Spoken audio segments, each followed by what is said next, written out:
Moving on to our last talk of the CME, defibrillator and scalpel.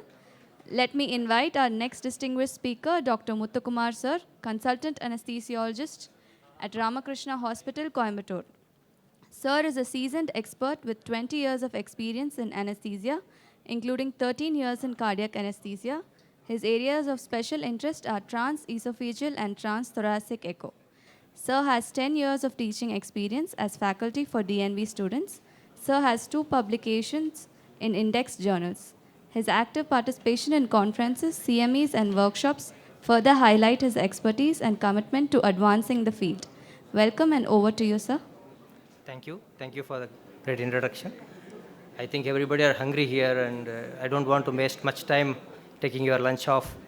Let me go with the presentation. I thank the GKNM organizing committee for giving me this opportunity. And my topic is just like a preoperative management of patient with automatic implantable cardiac defibrillator. This is a very rare topic which we come across in a day-to-day life, but still interesting one. And let me go with the case presentation. A case scenario here, I would like to give a patient with a 60-year-old female with a CA thyroid coming for total thyroidectomy. And she is a known case of hypertensive ischemic heart disease, and director has hypertension for 15 years and has undergone CABG 3 grades 5 years ago. And 2 years back, she developed a reduced ejection fraction of 30%, and she has to be placed automatic implantable cardiac defibrillator for refractory ventricular arrhythmias.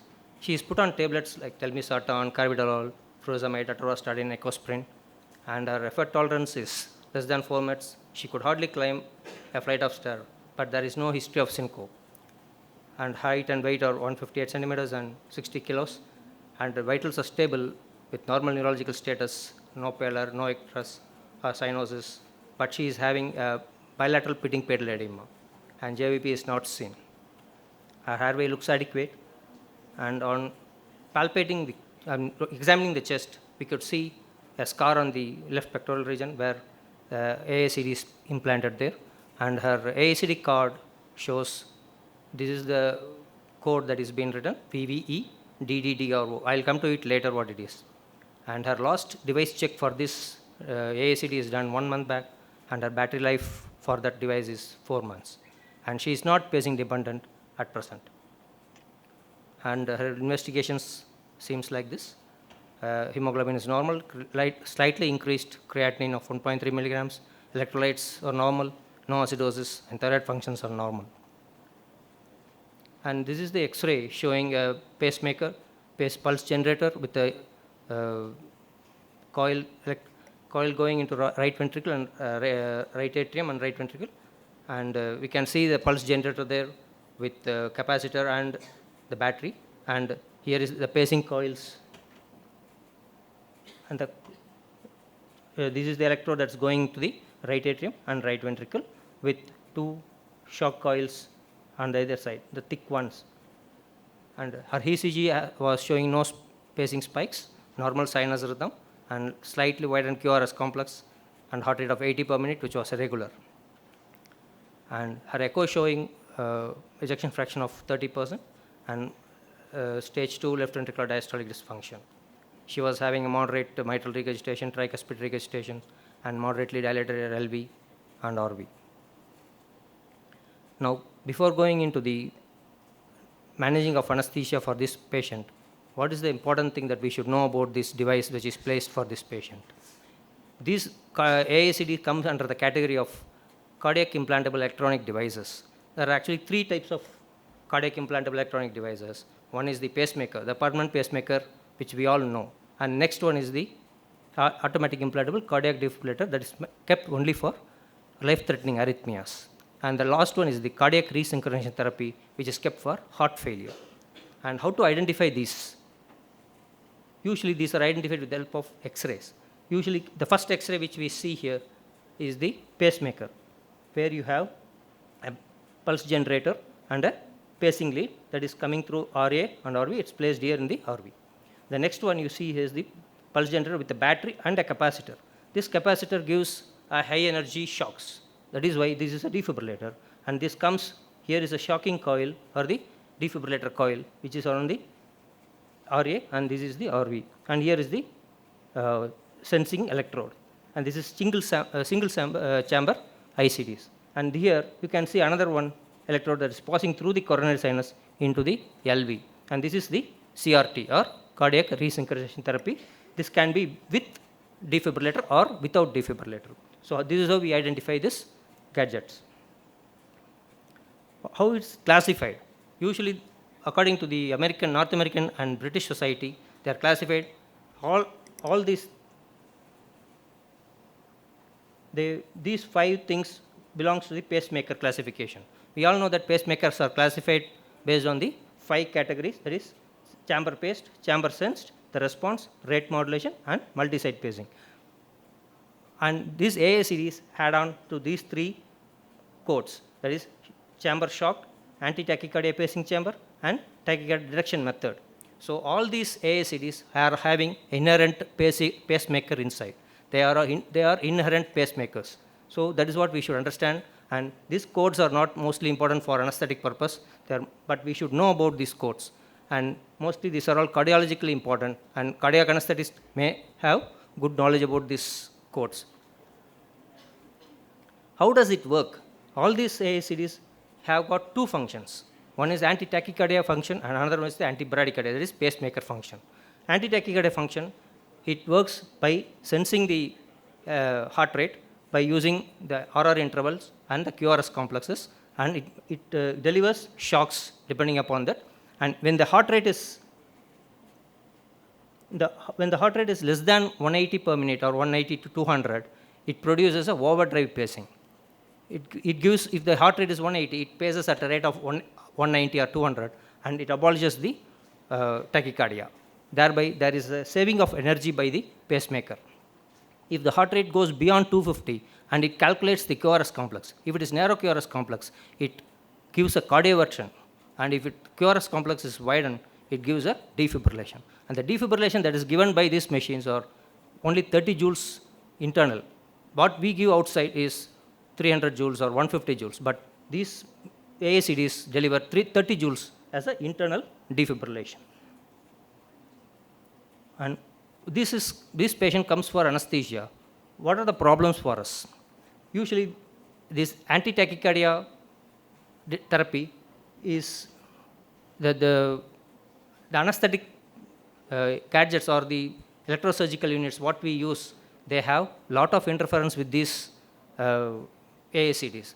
Like when we are using the electrocautery, they are being detected as tachycardia, and sometimes these devices can deliver unwanted shocks. So that is the most important thing. So our concerns are with electrosurgical cautery, and if this monopolar is more problematic than the bipolar one, and the coagulation one that we are using has got high voltage and causes more interference. But the risk is very high if it is used less than 15 centimeters from the pulse generator. And in our case, the thyroid patient, it is less than 15 centimeters. And it's above umbilical surgery. All above umbilical surgeries, we need to be bothering about the electrosurgical interference. And the other gadgets what we use, like nerve stimulators, neuromuscular monitoring, all these things can interfere with the AACDs. So what does it happen? First thing is the inappropriate shocks. All these gadgets, they sense this electromagnetic interference and they deliver inappropriate shocks. If it is pacing dependent, if it is pacing the patient, it can stop, it can get inhibited and it can stop giving the heartbeat, so that patient may go in for a low cardiac output. So that is the another complication if the patient is getting is a pacemaker dependent. But our patient is not pacemaker dependent, so we will just avoid it. And next is the direct damage to the electronic device, myocardial burns, total failure. All these things can happen. But our newer all these AACDs are coming out with a protection algorithm, band filters, and circuit shields to minimize this EMIs. That is what is the newer generations of AACDs have come up. What should we know when we are dealing with these patients? How should go and interact preoperatively about these devices? We should know 3 things. One is, when was the device last interrogated? It should be within 6 months for AACDs and 12 months for pacemakers. That is the norms that is given in ASA. And what is the battery longevity? How much? Ideally, it should be less than at least 6 months longevity should be there for all these devices. And whether the patient is pacing dependent or not, or pacing dependent, if it is totally pacing dependent or partial pacing dependent, that we should know. And whether the device is magnetic response or not. Most of these AACDs are not magnetic response. Many of these company devices, they are not magnetic response. Some may respond, they would have written it in the device itself or in the card itself. And what is the type of surgery and the site of surgery, and whether the surgery will require a monopolar cautery or not. These are the things we should be knowing before we handle these patients. And what is the algorithm for interrogation of the devices? So, okay, what we want is to abolish this tachycardia. That is, we should make this device not sense the electromagnetic interference as a tachycardia and thereby deliver unwanted shocks. That is our main goal. How to do it? We can do it by two things. One, by using magnet, or other by reprogramming the devices by a laptop or a computer which is placed nearby with help of a Bluetooth. That is usually requiring a trained personnel for this. The magnet has got advantage is that it can, once it is removed from the site, it will restore the functions of the AACD. Whereas the reprogramming machine, you cannot restore the function immediately if you want to do it. So, but in our context where there is a thyroid surgery, we cannot use the magnet because it is on the surgical field. So, we will go for the reprogramming machine, and before reprogramming this patient, we need to put the defibrillatory pads on the patient, which can, so that if we want any problem can occur, like if suddenly patient goes in for fibrillation, so we can use the defibrillatory pads. What are the major concerns in preoperative preparation? So these patients has to be checked for all the sodium, potassium, electrolytes should be normal, especially potassium, acidosis and hypothyroid. Everything, this can increase the pacing threshold and the patient can land up in bradycardia, or patient can go for a pacing dependency. So all these things has to be then, and preoperative drugs that can cause bradycardia, especially beta blockers, if it is there, better to stop it. And we would like to stop this furosemide, all those things which can cause hypotension during induction. And we can continue this heart failure drugs which are given, like OAC inhibitors, and all the other things can be followed. We have to take the informed consent as been stated earlier, and we have to check for the NPO status and pre-medications, as whatever the cardiac pre-medications can be given, and we have to correct the ABG electrolyte. Most important thing is we should place the paddles before we are suspending the anti-tachycardia therapy. Before we reprogram the device, we should place the paddles, and we should keep the inotropic and chronotropic drugs ready before induction. Usually paddles are placed either anteroposteriorly. Now if we can't place anteroposteriorly, we can place it anterolaterally or posterolaterally, but never place it on the AACD device, because if there is a shock that is delivered, AACD device can get damaged. What are the monitors we use? These, in these sort of patients, ECG monitoring for the heart rate will always give a artifact. It will not give you the true value of the heart rate. So better to go for a monitor which will give you a mechanical systole, that is arterial line or pulse oximeter. The arterial line is a must for these patients where you can have a major blood loss or is a little bit major surgery. So you have an invasive arterial line put here and also a pulse oximeter. And central line for these patients is little, it's not a wanted one. We are going into trouble because there is leads that is been placed in the right ventricle, and that can be damaged, or we can even more than that is a thyroid patient. I don't want to have a central line at the surgical field. And neuromuscular monitoring, we have to use with caution when we are using it less than 15 centimeters from the AACD. And temperature and blood gas monitoring should be there. And what are the drugs? Mostly I go with by a drug like IV induction agent with the ketamine or etomidate, which are hemodynamically stable than propofol. And inhalational agents mostly will be avoided because less than 1 Mac it doesn't cause any problem, but more than 1 Mac usually they decrease the pacing threshold and can cause bradycardia, especially halothane. And sevoflurane we can be using, but not more than 1 mg. Drugs that prolongs the QT interval like condensatron should be avoided. Succinylcholine, again, it can release potassiums and that can produce increase in pacing threshold. And drugs that causes bradycardia, especially high dose of fentanyl and dexmedetomidine, should be avoided. And patient can anytime become pacing dependent intraoperatively, and we should be ready to make the patient asynchronous mode. We should keep the programming ready so that we can convert the entire AACD to asynchronous mode if patient becomes pacing dependent. What are the concerns regarding electrocautery? Again, we use mostly monopolar. Bipolar is, we don't use monopolar, and we use bipolar cautery, which is relatively safe.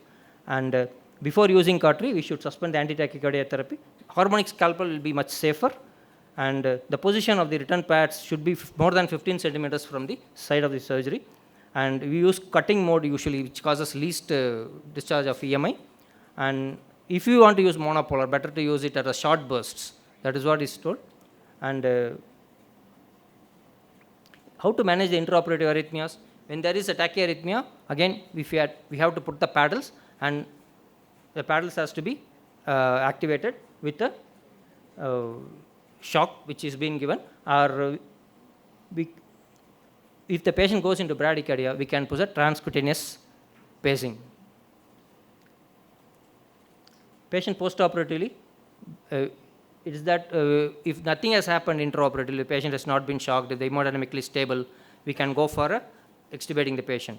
But if there has been a shock given, or if the patient has had a hemodynamic instability, then we have to better ventilate them in the post-op ICU, and this AACD has to be reinstored immediately after the surgery, and the function, it should be able to take care of the patient. The AACD has to be reprogrammed to take care of the patient on its own, and then we should extubate this patient if there's shocks that is being given. And it's a teamwork actually. Preoperative communication between the CIED team, anesthesia team, and the surgeons has to be done together to make these patients do well in this surgery. Thank you, sir. Your talk has truly enriched our understanding on ICDs. I invite Dr. Selvakumar sir to kindly hand over the memento to Dr. Muthukumar sir and Dr. Palniappan sir.